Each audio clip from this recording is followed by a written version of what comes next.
La décision du tribunal fédéral du commerce d'annuler les droits de douane instaurés par Donald Trump a été saluée positivement par Wall Street. Cette décision a été perçue comme une défaite majeure pour Trump, soulignant une fois de plus sa tendance à perdre. En parallèle, les rendements obligataires à long terme ont continué de grimper, les marchés anticipant des réactions imprévisibles de sa part susceptibles de créer de l'instabilité économique. Et c'est exactement ce qui s'est produit. Face à la décision du tribunal, Trump a réagi en lançant une nouvelle polémique autour du prix Pulitzer, accusant certains médias de diffuser de fausses informations sur le scandale Russie.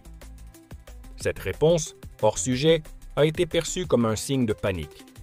Bien que l'annulation des tarifs soit bénéfique pour l'économie, l'administration Trump a immédiatement fait appel. Stephen Miller, proche conseiller de Trump, a dénoncé cette décision comme un coup d'État judiciaire, affirmant que le juge n'avait pas autorité.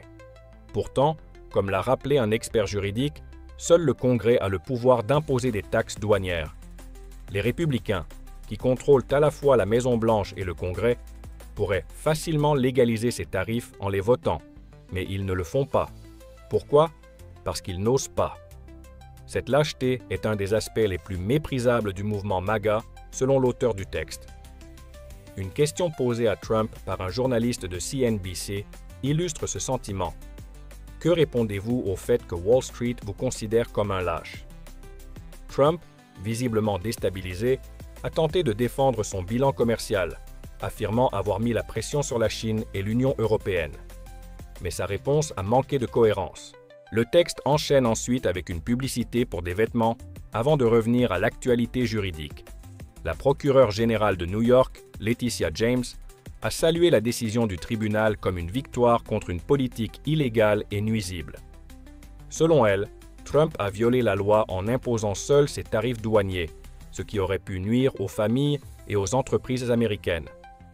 Le texte critique également l'état actuel du marché boursier américain, en retard par rapport à la plupart des autres marchés mondiaux, contrairement à l'époque de Biden où il dominait. Cette chute est présentée comme une preuve supplémentaire de l'échec de Trump. Enfin, on y évoque des polémiques secondaires autour de la gestion de la pandémie, le démantèlement d'un groupe du FBI chargé de traquer les avoirs russes et une transaction douteuse concernant un avion offert par le Qatar. L'auteur conclut que Trump agit avant tout dans son intérêt personnel au détriment du pays.